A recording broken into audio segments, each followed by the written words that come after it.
Hello everybody and welcome back to the Kamidogu podcast, our first episode for 2024. I am Christopher, and joining me as always is the man, the myth, the legend, Toasty. Toasty! If you're into Mortal Kombat, then you're in the right place. Be sure to check out our extensive back catalogue going all the way back to 2021. If you enjoy our content, then we'd like to ask you to do us one big favour. Please share the show. The easiest way to do so is simply tap the share button right within the app that you're listening to this right now. Whether it's Apple Podcasts, Spotify, or YouTube, they all have a share button. Of course, if you do share our show, whether it be on Facebook, Instagram, Twitter, or X, it'll help us grow and allow us to bring you even better content and help us secure even more incredible guests. Speaking of guests, we are joined by two legends in their own right. First up, all the way from the UK, we have Mr. Cheeky Boy himself, Lou. What up, everyone? How's it all going? Buzzing to be back on here. Let's go, boys! And of course, Justin McCollum, the highly talented artist who runs the Another Dimension 3D store over on Etsy. Welcome to the show, guys. Thank you for having me, guys. I really appreciate being here. It's an honor to be part of the fourth season and the first episode of the fourth season, so it's great to be here. Well said. Yeah, Justin, show us a little example of some of your work there. I think you have something with you. Yes, I do, actually, and it's for you, Marcus. It's the Armageddon Tower. This is the latest product in my store. Yep, you chose Quan Chi, and he's facing Havoc, Natara, Noob Saibot, Serena, Reiko, Shao Kahn, and Onaga. And so, yep, you can catch these on my shop. And, yep, that's the latest product. So incredible, man. It looks so sleek. Beautiful. It looks so refined. Amazing. I couldn't be happier with it, man. So good. Great job. awesome. And you got a few more surprises coming your way, too, so. Okay, all right. Yep. Hey, bonus. Yep.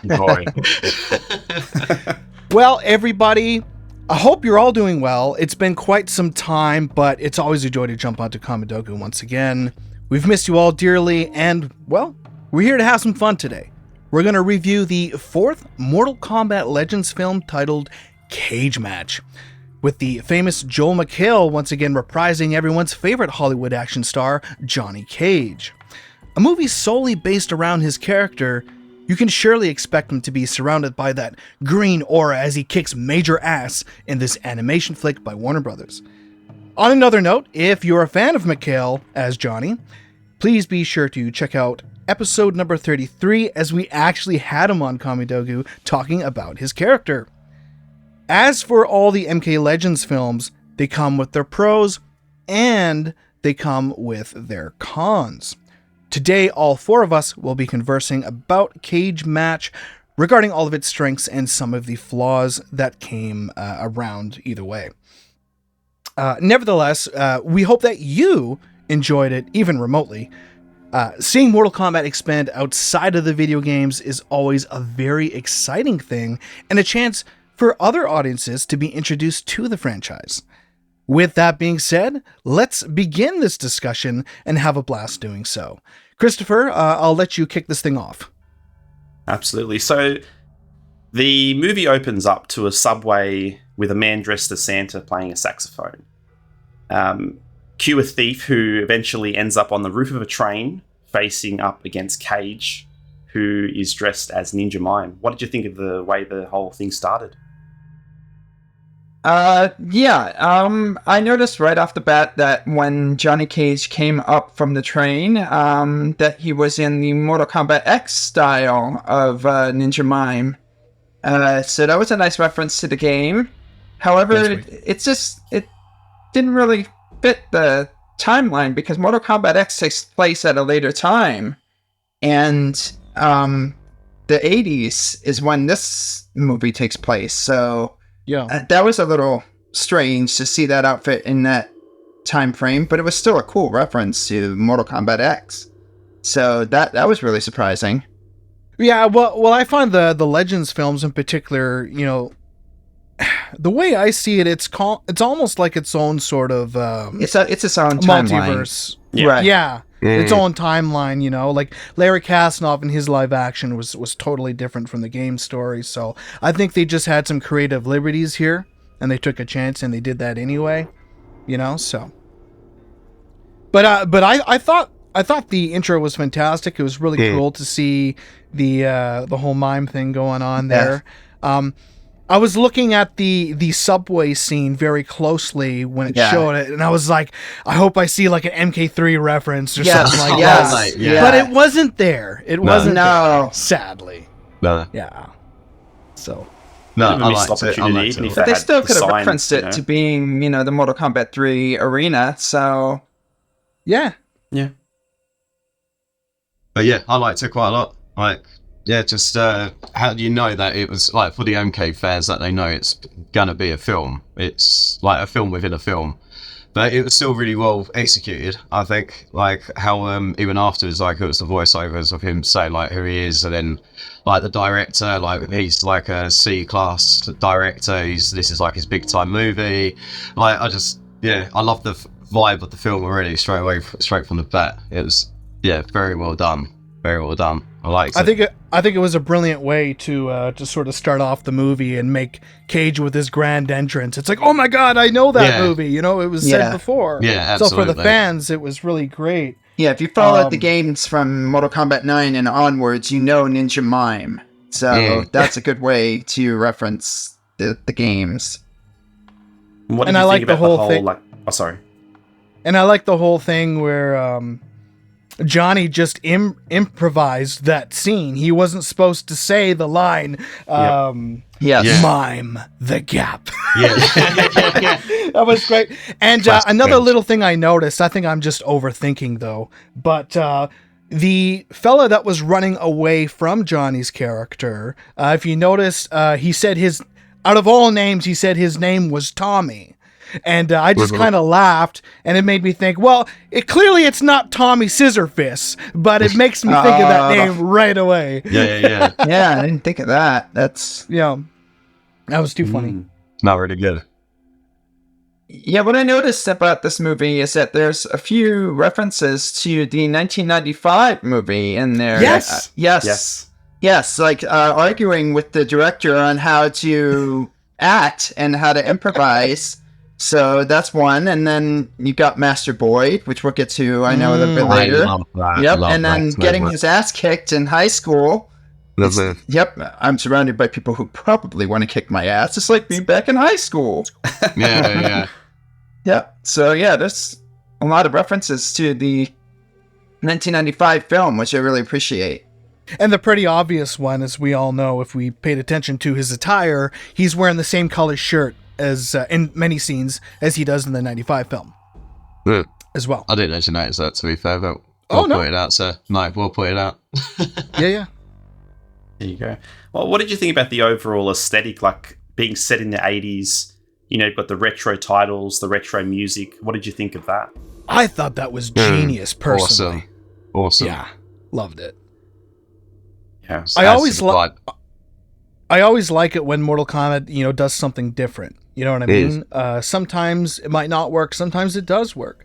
And in this case, for Johnny Cage specifically, I think it was made for it, man. It was just excellent. I like that whole, I guess you call it, retro wave theme, and sort of kind of had that Miami Vice feel to it. I thought it was just fantastic. Sure. So, good move there, Ethan Spalding, or whoever came up with that. That was great. Yeah. Yep. I was actually a really big fan of Chuck Golden, Johnny's assistant. I thought he was really cool. I liked how he was really dorky, and he was trying to hit on that lady at the reception desk. Slip. He was trying to be. Yep. And he never got her number in the end, unfortunately. No, I never did. The last few digits, yeah. Right? He didn't get the last few digits. Nope. Yeah, because he really looks up to him the whole movie. Yeah. And it's kind of like, I know that when Johnny's bullied, he's trained in martial arts, and he looks up to his master. And then you've kind of got this assistant looking up to Johnny the whole time. And, toward the end of the movie, he comes into his own, like he really grows as a character. Absolutely. And it was every scene he was in, he wasn't ever annoying. Like, I really enjoyed him being there. I found it really good as well. Like just toward like at the end, who you find out who Chuck actually is. Oh, yeah. yeah. I didn't know if I should say that. Mocap. Yeah, mate. Yes. I was like, that is such a nice little touch. It's Yes, so it good. is. So Yeah, good. that was Yeah. hilarious. And even just how they had the MK trilogy, like actual gameplay footage in there. That was really Yeah. unexpected. Yeah, that was cool. They Yeah, dubbed sure. over Amazing. Scorpion's voice though there, but that's okay. Yeah, yeah, that was Just didn't. that was a That bit. get over here wasn't the same. Nah. Yeah, I'm sorry. that was like probably the worst part of that particular part of the movie. Like that just sounded terrible. Oh, brilliant. The throwback scene to Johnny being bullied as a teen and training with Master Boyd. What did you think about that whole sequence? I loved Absolutely it. loved it. Yeah, Absolutely loved it. I mean, if you've seen Karate Kid, it reminded me very Yes. much of Karate Kid training with Master Miyagi. Mm. Yeah, Yes. and that's Yes. it was very that. I really Absolutely. enjoyed that whole sequence. In that sequence, I also enjoyed. Sorry, how they made a callback to. I guess what was it? The very first Mortal Kombat one comic or the little manual there, where it talks about Johnny Cage. They actually say his real last name, right? They said, Yeah, "Where do you Carlton. think you're going, Carlton?" Yeah. I'm like, "Oh, that's pretty cool. I like that." Yeah. Yeah. So- And what did you think about when he snapped the bully's arm Mate. at the Ouch. elbow? It was not gonna lie. I mean, it was I loved it when the like ball- a simple punch to the face or something like that. But the fact, well, obviously, I doubted Mortal Kombat, didn't I? Really, just full on break the arm. I just love how the bully was Brutal. just like streaming. He was Yeah. crying, Yeah. crying. I felt for him though. I felt not for the fucking bully. I felt for Cage, like how he was just so. I don't know. He was just like such a hero. As like, somebody say, who he was bullied in bullied high all the school, time, that's- and yeah. that, and you just relate to him. I was, in some sense, it's so good. Yeah. I was like, yeah, that's sick. Really well done again. Yeah, I'm sorry, I didn't mean to interrupt him. As somebody No, who no, was no, bullied in you're high school myself, I could totally Mm. relate to Yeah. the whole Same. bullying scene and standing up to the bully. It was just so satisfying. Absolutely. Yeah, definitely. There was a very strong anti-bullying message. I feel Yes. through the whole film, 100%. which I'm all for because Yeah, bullies suck. absolutely, absolutely. Yeah. So what about later on? Johnny, as a young teenager, moves to California and he stops that thief from taking, who ends up being his agent's wallet. David effing Double D. David fucking Double D! Johnny! How many times do I have to fucking tell ya? Actually, it's All not right, hard, nailed mate. it. The rest of the Nailed it, podcast, Toasty.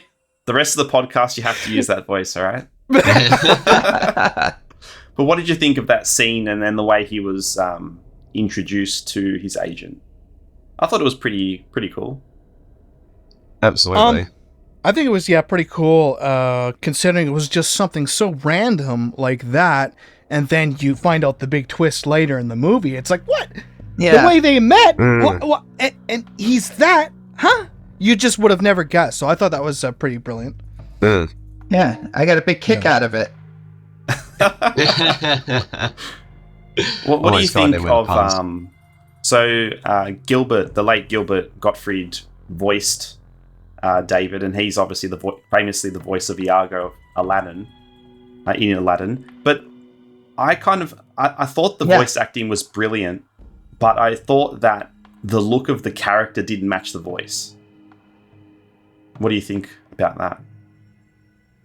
Oh, I'm sorry, Chris. Who are you referring to? Which character? Yeah, that's So yeah, okay. David, so Johnny's agent, yeah, the old man with the beard and the grey hair.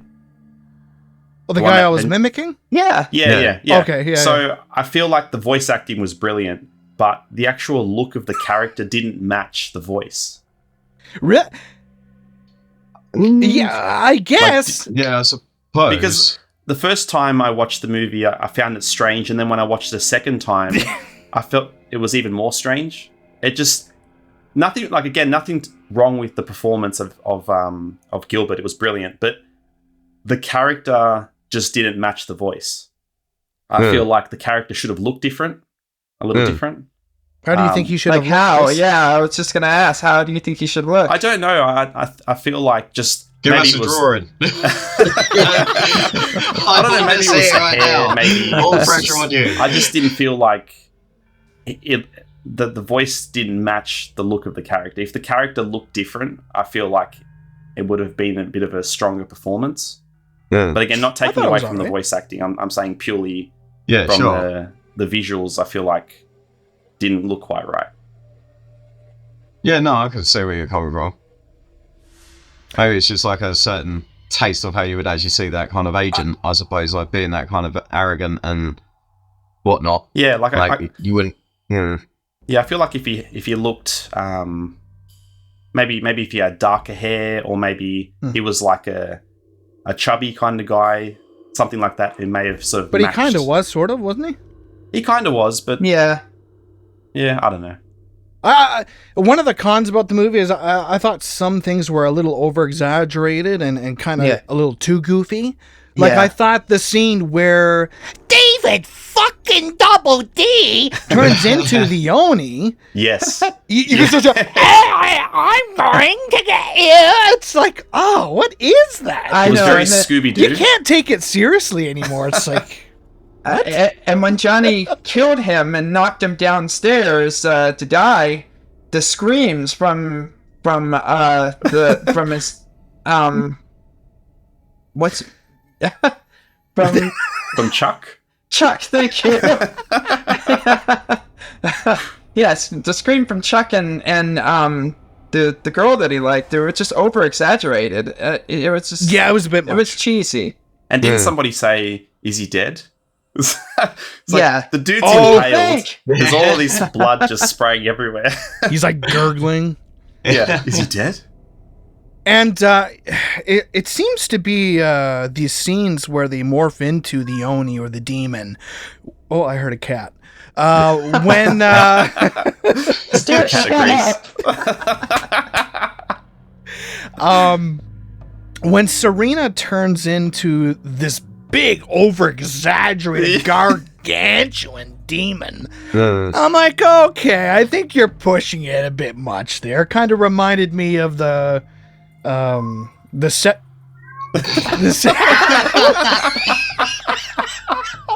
It reminded me of the second movie of them fighting in the air, Dragon Ball Z style. It was I something that completely was agree. just a bit too much. Yeah, I don't Yeah, mind that yeah. she transformed, but within like 10 seconds, she'd like grown to like triple her size, and I'm like, okay, this is a bit silly now.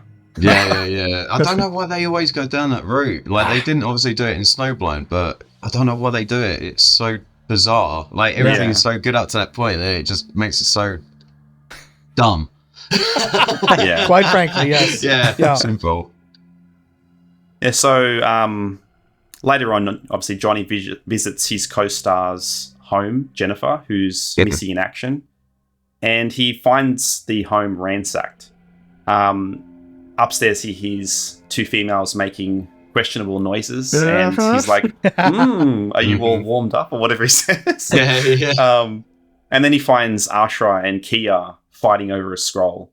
I was super excited to see Me too. Ashra in her 3D era get up. I thought that was awesome. Yeah. And I Sick. thought Kelly, who did an amazing job voicing her. What did you guys think? She was my favorite performance of the film. Yeah, I think agree. Kelly Hu, because I think if I'm not mistaken, she voiced Devora, right?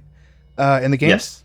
Yes. But I think Ashra was meant for her. I Yes, like her as absolutely. Ashra way more Yep. than, no offense, the actress in the new game. I thought she just did I incredible. kind of, like in the new game, I know that Kelly voices Li Mei, and I wish that she actually voiced, I wish she voiced Ashra instead. Ashra. Yeah. Fair. Yeah. But all the fight scenes in this movie were badass. And to some extent, I like the part where Johnny is in the way of those two girls fighting. Yeah. And it's right in the That middle, was and they're trying to hilarious. get past He's it. the monkey in the middle. Yeah, That was great. that's so Johnny. Yeah. I found it a little strange that the scroll was written in Greek, because Yes. why would it be written in Greek? Like, Yeah. did you find that a bit odd? You would I think did that think the that NetherRealm was- has their own language, their own Yeah. writing. Yeah, and maybe Chuck came across it.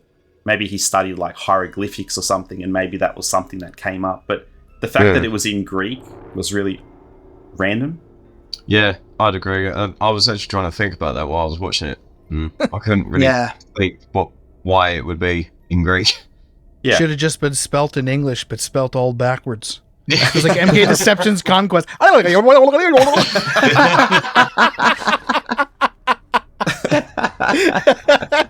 then you flip it around, it's like, John Vogel is a is a genius. handsome man.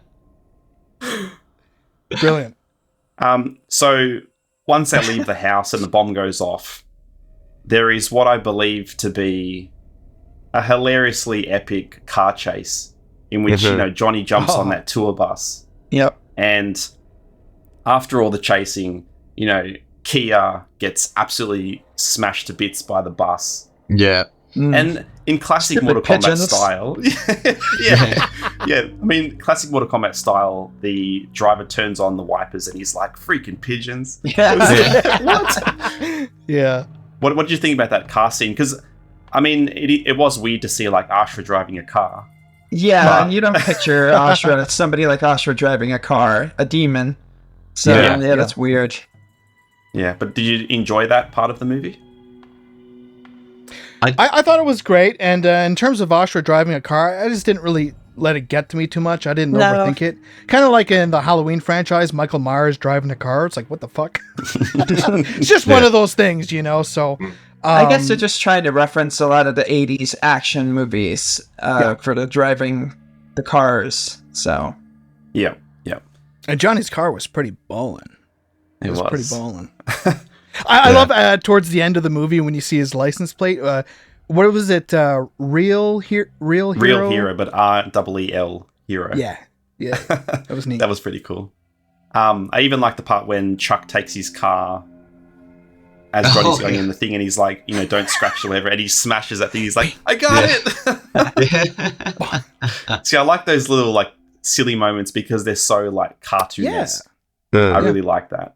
Yeah. I like that the movie doesn't take itself too seriously, too, especially this 100%. particular one. I do like Yes. to see the other ones be a little bit more of a serious tone, but this one Johnny here, Cage, though, right? Yeah, deserved to be a bit silly. What bothered me about the movie mostly was I thought the narration was a little overdone. So there were parts, for example, in the beginning when he was introducing quite a few of, those around him, I thought that was brilliant. And there were some moments where it also fit, but then I think a couple of scenes in the middle of the movie, I thought it didn't need to be there, and it kind of bugged me a bit. What did you guys feel about that? See, to be dead honest, I found the first half of the movie, some of the jokes actually that were coming from Johnny didn't really land for me, but I actually found the latter half later on in the movie, these started getting more funny and growing on me. So I think the writing or the improv, whatever it was, got a little better. And I think they sort of gotten in their groove. I don't know if they did it all chronologically or not, but it just sort of got better as the movie went on. So I was happy to see that at least. The gradual improvement. The part that annoyed me the most was the one, I think before he goes into his agent's building, when he's talking about a movie or something and there's all this beeping for legal reasons. And he's like, blah, blah, blah, beep, beep, beep. And he's like, come on. Every time he tries to talk, and he's like, come on. Like, I know that was kind of designed to be humorous, but I found it more annoying than... Yeah, I really? agree. See, that's funny. I didn't actually mind that, so I thought it was actually pretty decent. Yeah, and that's the thing. Like, I don't know why. I just thought, I thought it was pretty cool. Yeah, all like, these reviews are opinion-based. They're all subjective. Everyone's going to have their own opinion, and that's why getting four people together is awesome. No, you're wrong. Come here and say it. It's our face. Did anyone have anything to add before we move on? Well, I mean, I personally thought that Johnny narrating so much in the movie didn't really bother me because Johnny is supposed to be like the star of like the star of Mortal Kombat, and so being the lead actor and the star of the movie, he, has the right to talk as much as he wants, I think. So, yeah, I thought it was logical. It made sense. Yeah, I did like it. I just thought, for me personally, it was a little overdone in some parts. But if it wasn't there, it would, that would be a bad thing. Yeah, I get that. Yeah. Now, can I ask you something? Right, literally shortly after this scene, for me, I love it so much. But when Ashra goes to the temple, I believe, and you see Raiden. Yep.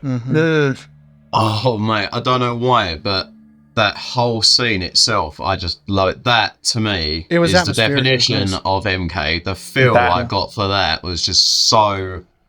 It's crazy you say I don't know that. how to explain it. It's just I had the amazing. exact And the same way- feeling. I was like, ooh, because it became so serious. The way he comes in from the shadows. Exactly, Yes. exactly. Exactly, So cool, so cool. Was anyone else Amazing. disappointed that was literally the only appearance? Of Raiden. Of Raiden, Absolutely. Yeah. Yes. Absolutely. I love that. I don't know why, but that scene stands out so much for me in the whole film.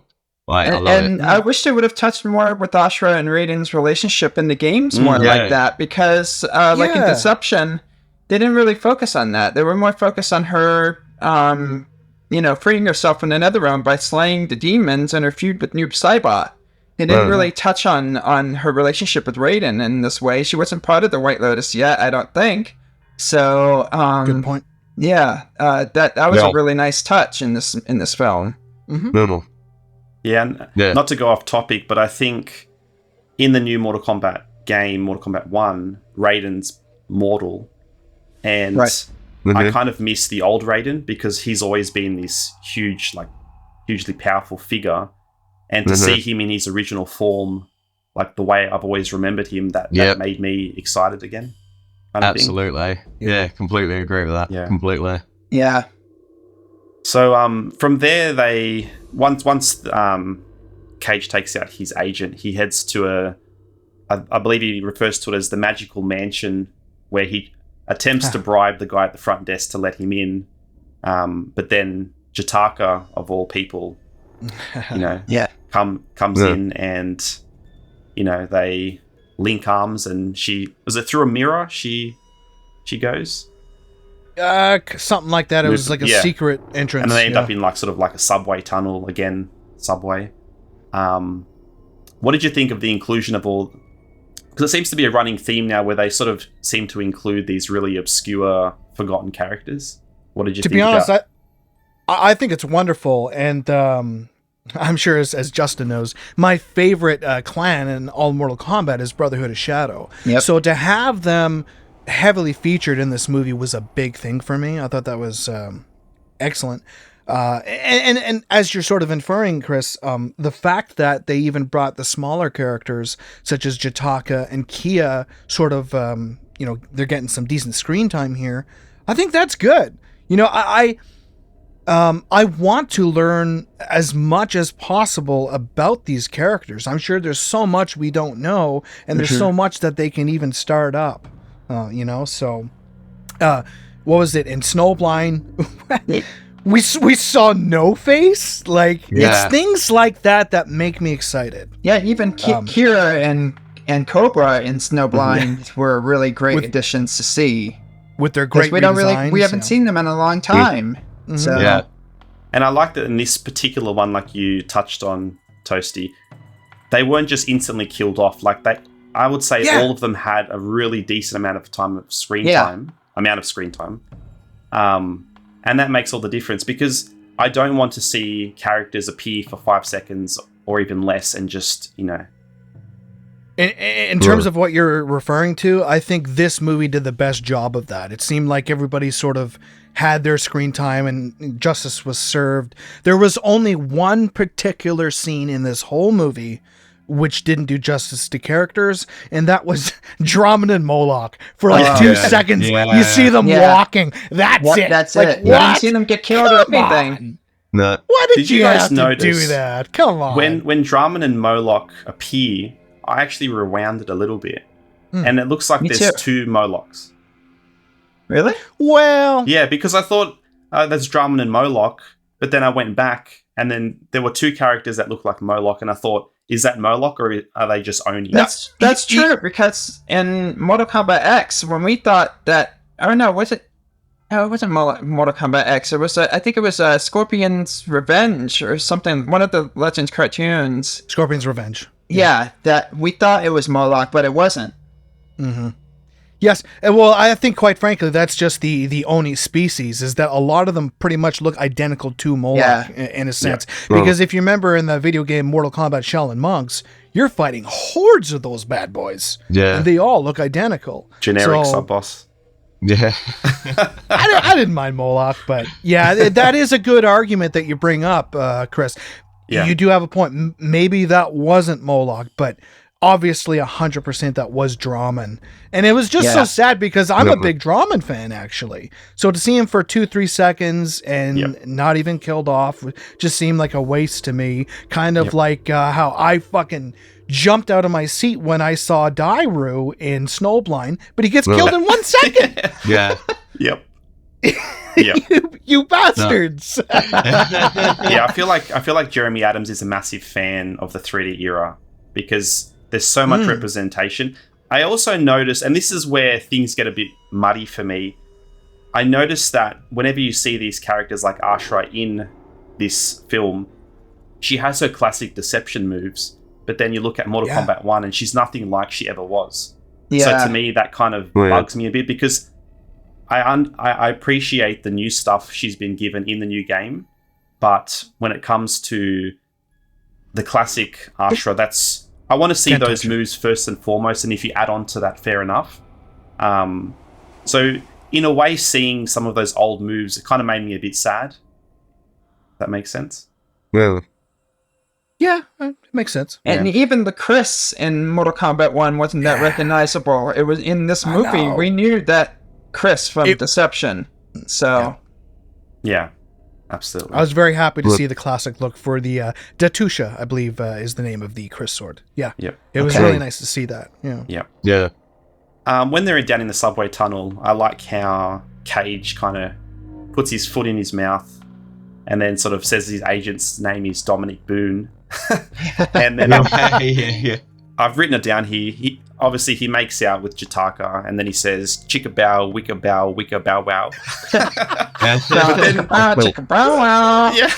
But the thing that really grossed me out was when she stuck her tongue in his ear. That weird. That was really, really just like, ooh. Nasty! And that fucker got really turned on by that, too. He's like, that's unfair.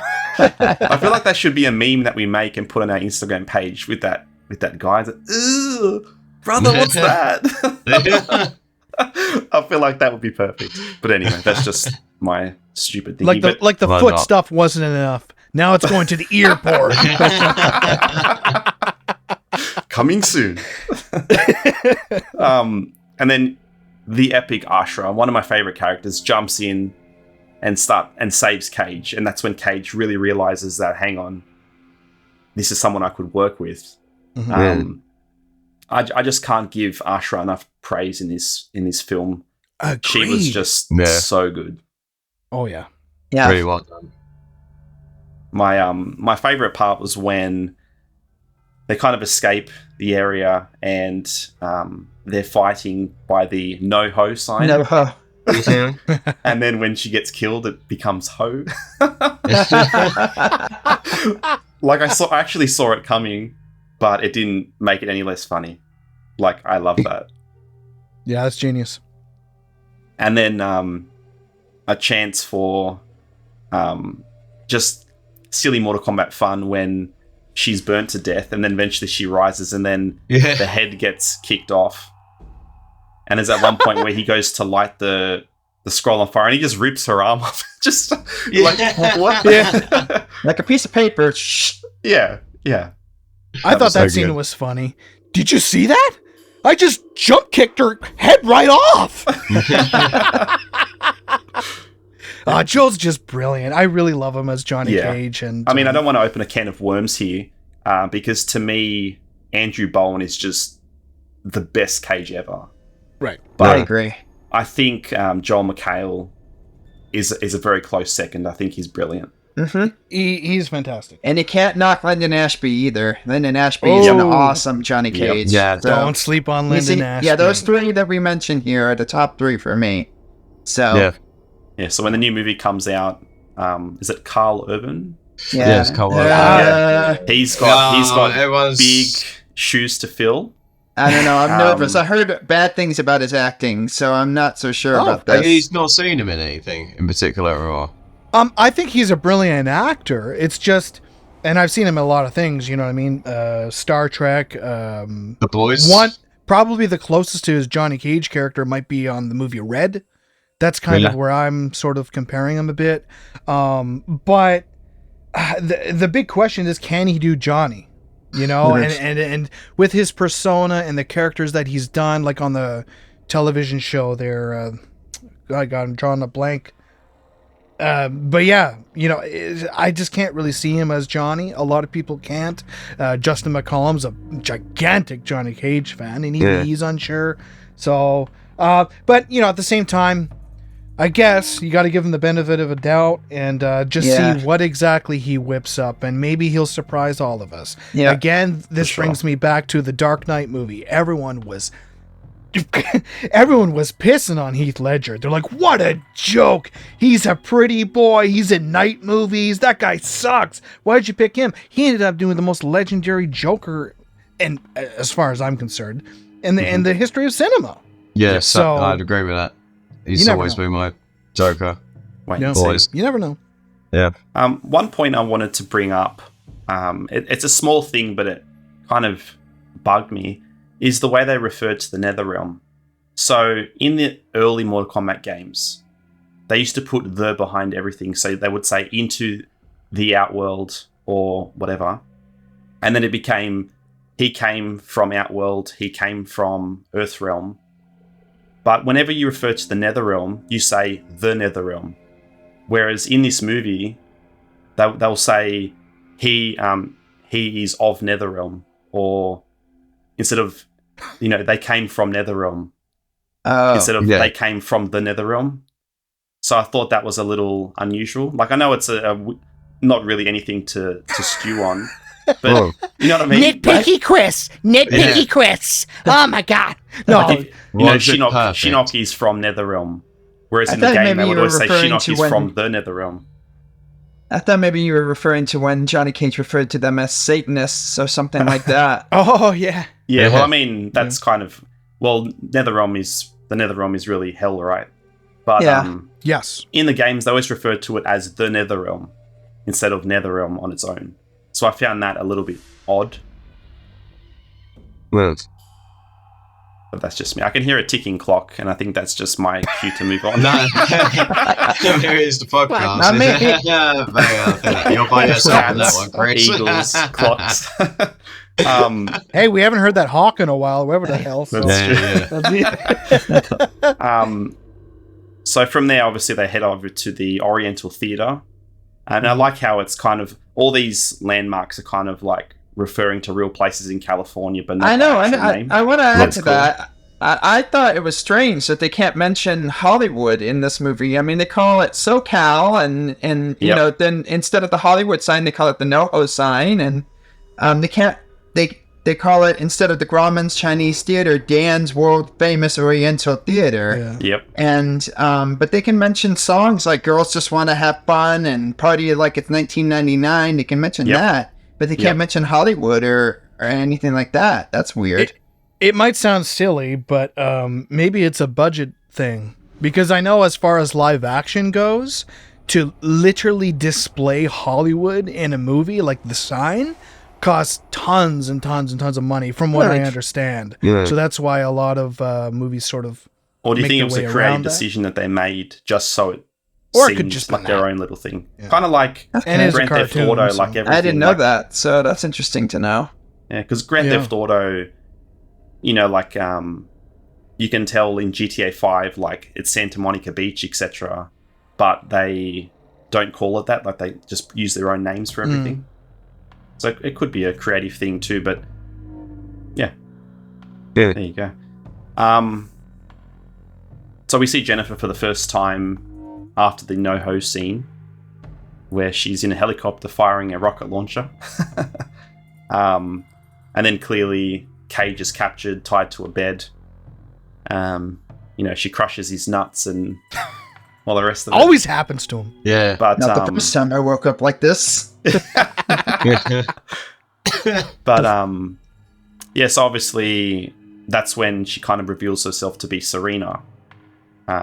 During that scene, I imagined Toasty jumping out of his chair in excitement. Serena! But what did you think about the whole, being tied to a bed, blood of a god? Like, why is Johnny a god? You know what? I kind of thought that myself. I didn't really quite understand why it would be him as such. Why Johnny's a god? Mm. Well, the god thing might be exaggerating a bit, but we do know in his ending, what was it? Was it Mortal Kombat X or a different game? Where they kind of talked about his ancestors. He comes from a very, very powerful lineage, like incredibly powerful lineage. And so that's why he has the abilities and is able to take on characters such as Shinnok and stuff. Yeah. He doesn't give some people, well, a lot of people don't give him enough credit. And so yeah, those Mediterranean abilities or whatever you want to call them, I think that's what they recognized, and they wanted to exploit that, by getting the blood and whatnot. So, right, I see. Interesting. Yeah, and he did kick Shinnok's butt in the end. So he did. Yeah. What did you think of Shinnok in this? Twice now in the Mortal Kombat universe. Yeah. I think it's good, but again, I think it would be time to move away from Shinnok.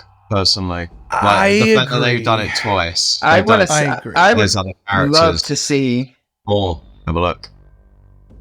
Yeah, go ahead, Justin. I would love to see Legends cartoon around Shujinko or something around like Max Crawford, Hiram. Oh man, yeah, something like Conquest or something like that. Yeah, so that'd be awesome. Well, here's a little side question. Most of the films seem to be like their own standalone thing. Would you like to see movies blend into each other?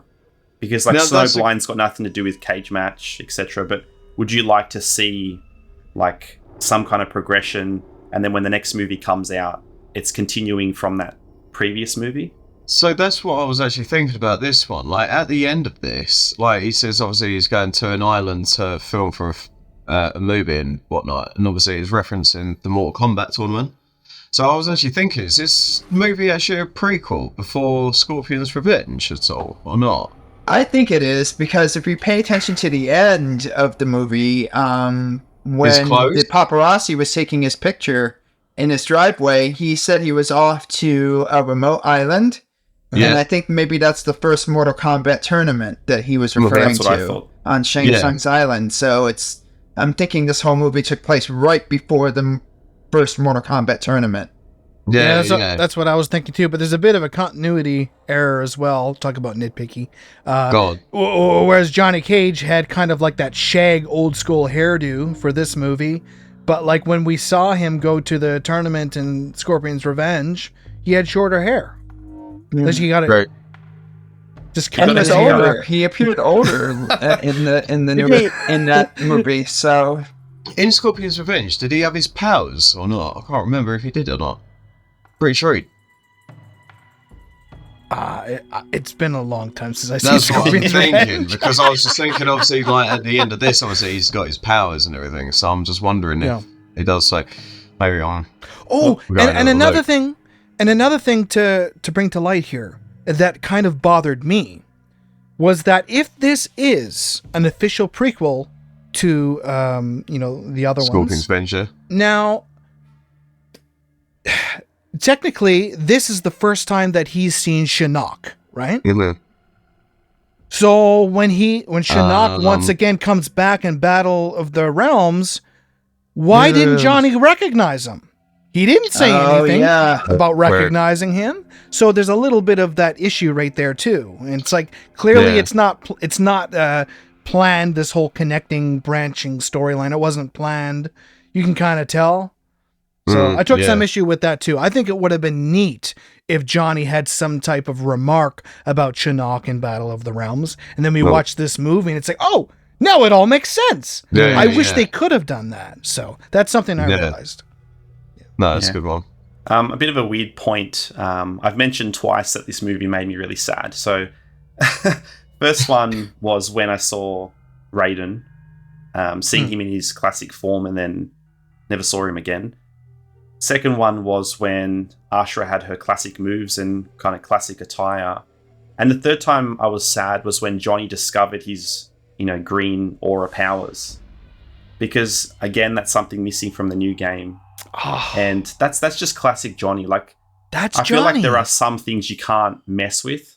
I'm okay with, like, him not having them and then discovering them. But there's a bit of a continuity thing now where, like, on one hand we're getting a brand new game which has characters in a new light, and then we're getting these cartoons and then possibly the new movie as well that depicts them the way they used to be, and it just kind of makes things really confusing. That kind of makes sense. Like, I feel like there should be like, I don't think every media needs to follow the other. So if they want to change some things, they can. But we're talking like fundamental things like Raiden's a god, and then over here he's immortal. And then, Ashura has all these moves and looks a certain way. And in the game, she's now totally different. And I think and Johnny without his green powers, I think for you, Justin, like as a massive Johnny fan, I think, like, does that kind of upset you a bit to see him, and does it make you wish that he was like that in the new game? I definitely was upset when they took away his green aura in Mortal Kombat 1. That was a disappointment for me, because it's to me, it's just not Johnny without the green powers.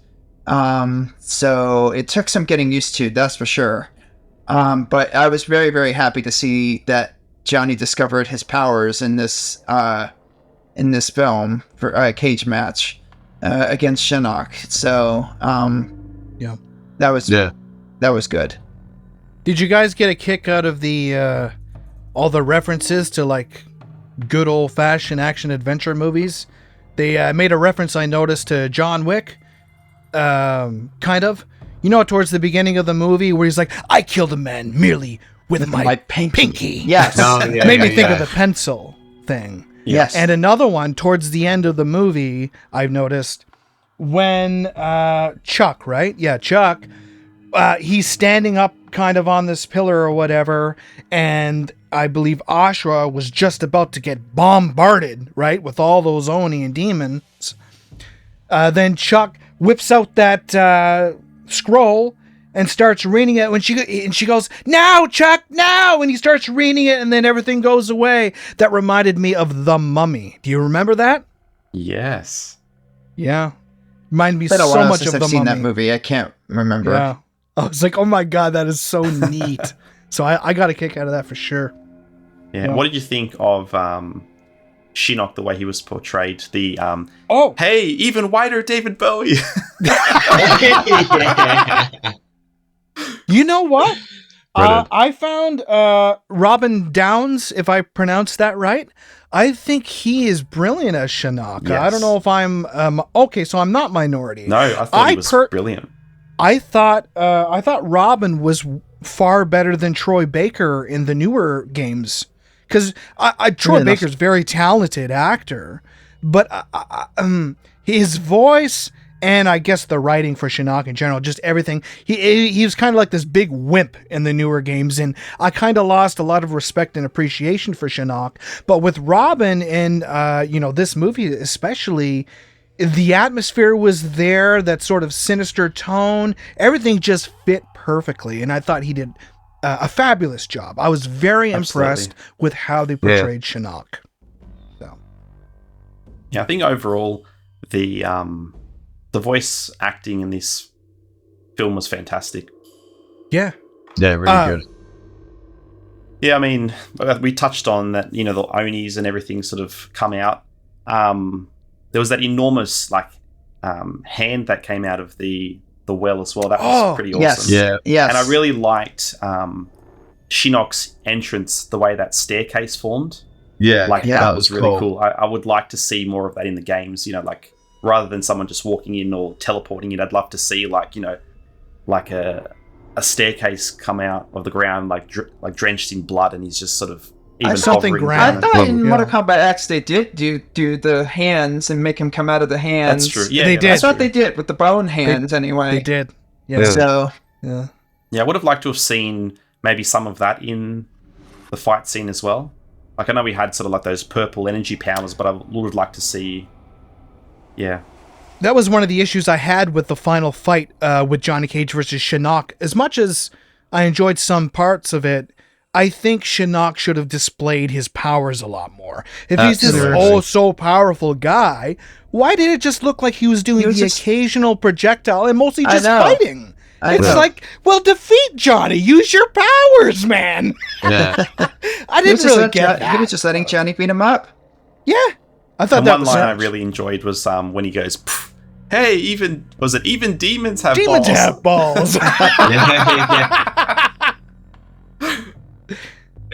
That was cool. Probably. That's awesome. Would have also been good if he went, "Ow, that hurt." I wish. And then the kid cracked me up when when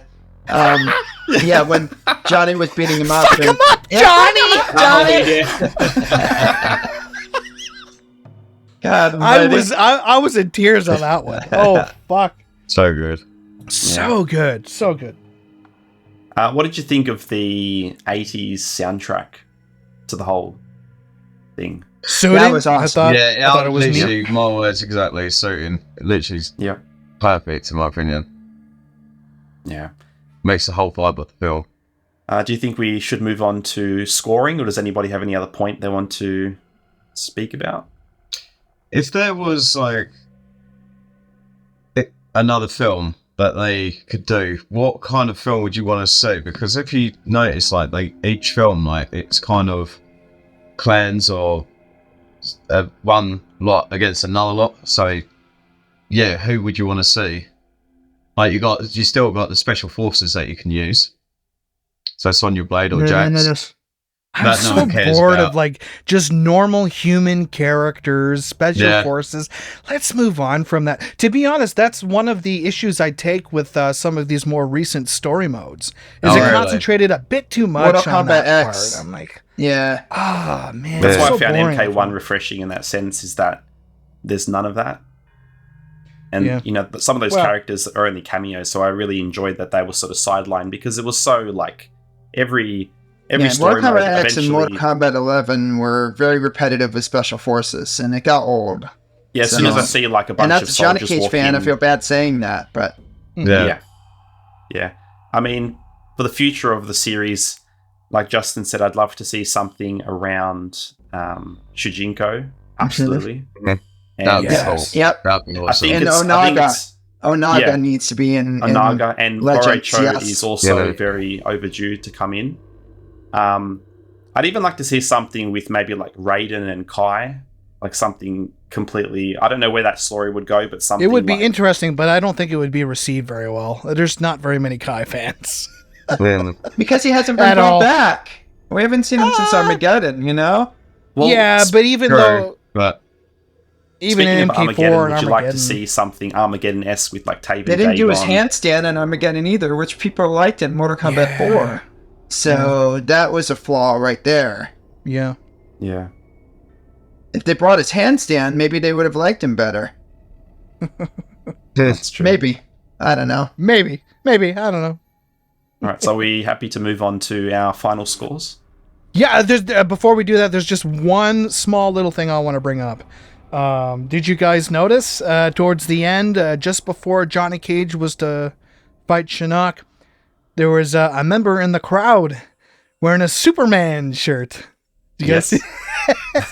Makes you think. The whole MK versus DC thing, right? So. Yeah, absolutely. Yeah, let's hope we don't have a crossover episode. Or crossover movie. Superheroes, only nerds like this stuff.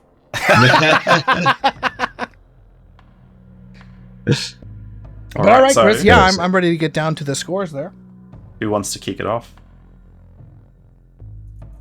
Go on, Justin. Why not, mate? Okay, all You're the right. Cage fan. You're the Cage Well, fan. Marcus already knows my score. I told him yesterday. I would give it a 7 out of 10, I would say.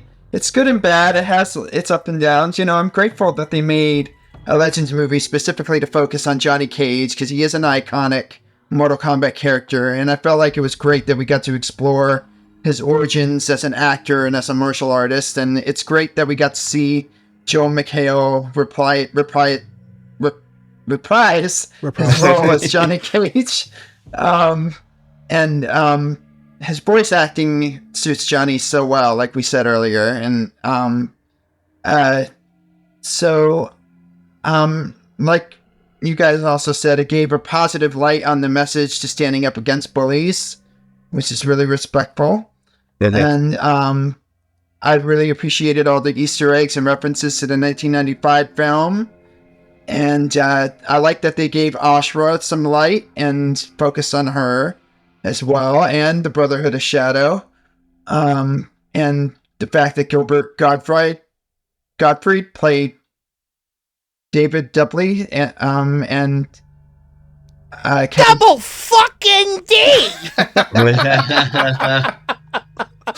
Yes, I mean, he's a legend, Gilbert. I'm glad that he was able to do this, and the music was great, and it was a great nod to 80s action movies in general.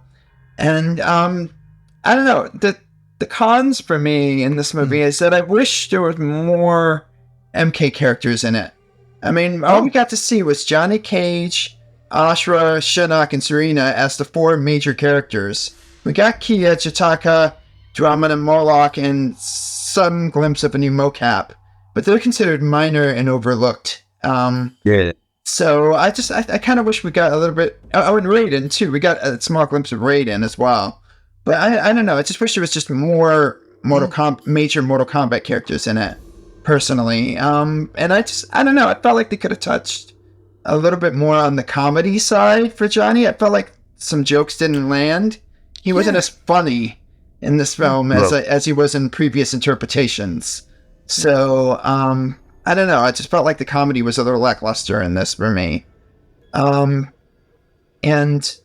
the animation was okay. It was like the lip syncing and to the dialogue was off in some certain bits, like in this summoning scene in with Serena and Johnny Cage. I don't know. It felt like some of the lip syncing parts were off in that part, and some acting bits were a little cheesy and over exaggerated. So,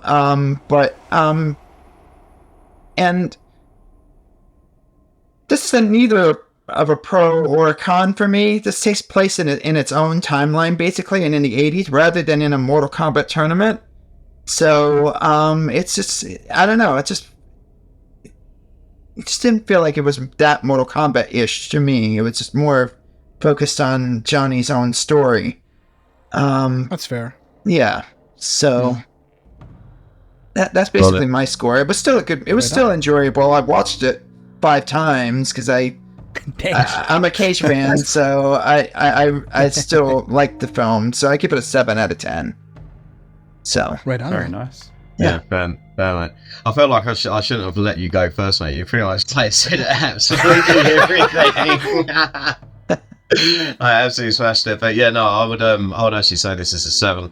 Like, one of the biggest things that we touched on it like earlier was like the Raiden scene for me, like, and still now, even when I'm thinking about it, it's just something that I just would love to see happen on the big screen, like when it comes to like live action and stuff like that, especially for Raiden. Raiden is like a big character for me, and like, yeah, we didn't get to see him as much, but it was cool to see that, like, his and Usher's like relationship in that sense for like a short period of time that we got. But as a whole, yeah, like Justin said, it was it's really good. There's like some parts of the animation is like a bit touchy, a bit ropey and at times, but still, like, I would give it a good rate. And in terms of like the films that we've had so far, I would say this is second. I'd still say Snowblind is like my number one for me, but I'll put that below that, and then Scorpion's Revenge, and then what is it? Is it Battle of the Realms? Mm-hmm. That's mate, that's way down the pile. That one's in the bin for me. I can't stand that one. It is so far in the bin. It's gone to the skip already. It's Phil. But yeah, so yeah. Cool, man. Yeah. I gotta admit, just the way how the animation was, right from the start with Scorpion's Revenge, it definitely does have some of its flaws, and it looks a little choppy, and the audio can be off sync. It looks like sometimes, like I remember in this movie, like Johnny Cage trying to crawl back onto his red car looked so bad. Yeah, it did. But look, in terms of my final score, I actually enjoyed the movie a bit more the second time around. So really? I'm going to give it a 7.5 out of 10. Fair enough. Yeah, definitely has some flaws. I already brought up some parts are just cheesy and over exaggerated. I hate it when they do that. Performances were generally very good. The fight scenes I thought were all right. I didn't find them like, oh my god, they're amazing, and I didn't find them the worst thing in the world either. It was sort of kind of, I don't know, it was subpar. I thought they were okay, but there were some good laughs in there, like Johnny doing Monkey in the Middle and stuff. That was great. Let's see. The story was okay, as a whole. I think you could come up with something a bit more creative as well, but I think it did its point. It did justice enough. It's a Johnny Cage film. It was a pretty fun ride, so yeah, that was okay.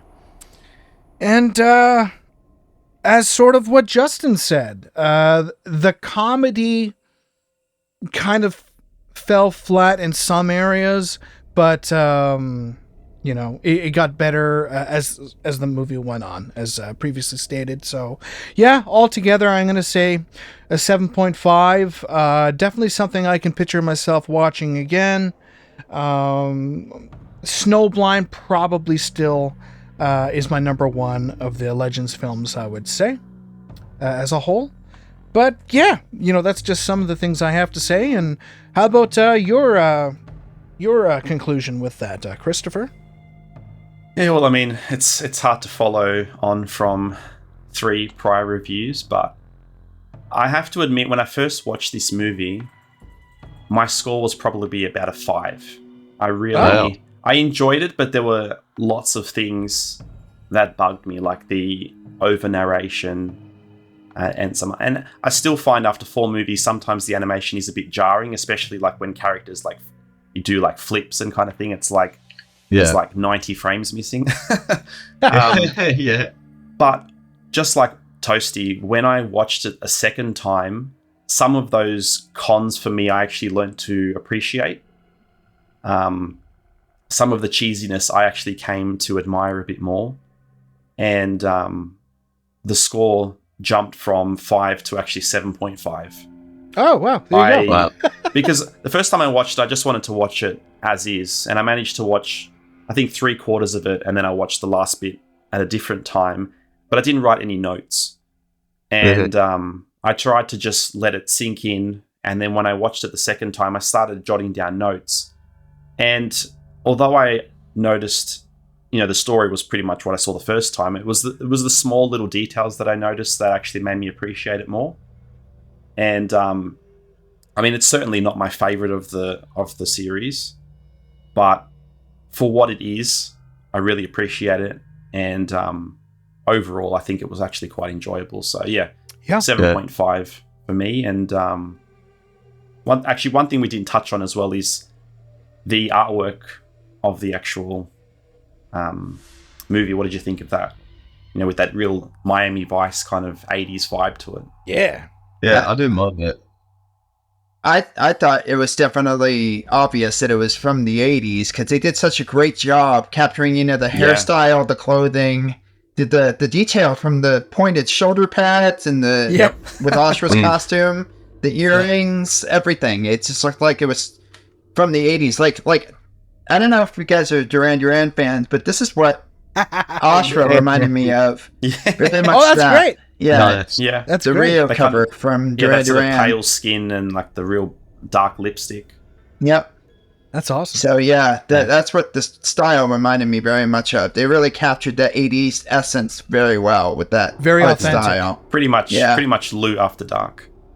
Me after dark. With the lipstick. Hey, Lou! The earrings. Lou! You almost look like one of them Brotherhood of Shadow motherfuckers. Shadow Chris, my boy. You just need that freaking half white, half caramel mask, and you're set. Speaking of which, what he's dressed in, did you find it strange that when Shinnok was summoned that half of them ran away? I found that really strange because I felt like when you're kind of in a cult like that, like you would be prepared for anything, and half of them ran away, and I'm like, what? Your god is That here. was odd. Yeah. That was odd. Anyway. Man, All good. good stuff. All right, let's wrap it up. Well, ladies and gentlemen, I guess that's a wrap. Again, I know it's been a hot minute since we've came around to the podcast, but we truly hope you enjoyed it and that you would like to see future episodes. Please do us a favor and comment down below. What would you like to see in a future podcast episode?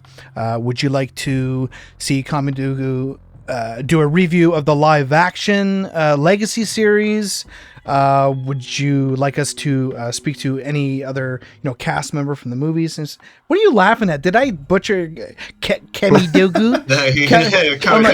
Ladies and gentlemen, clearly it has come to show that it has been quite some time since I've been on the Kamidachi podcast. So leave me alone, and I will enjoy my Komodo dragon. What? Oh, God. Anyways, listen, there's no Kamidogu without the fans. So by all means, if you'd like to see future content, please spread the word about us, share, and let's keep this train going. A big thanks, guys. Much love, and I hope 2024 is turning out to be a great year thus far. Till next time, you know how it goes. Have fun, stay safe, and... Stay flawless. Stay flawless, boys!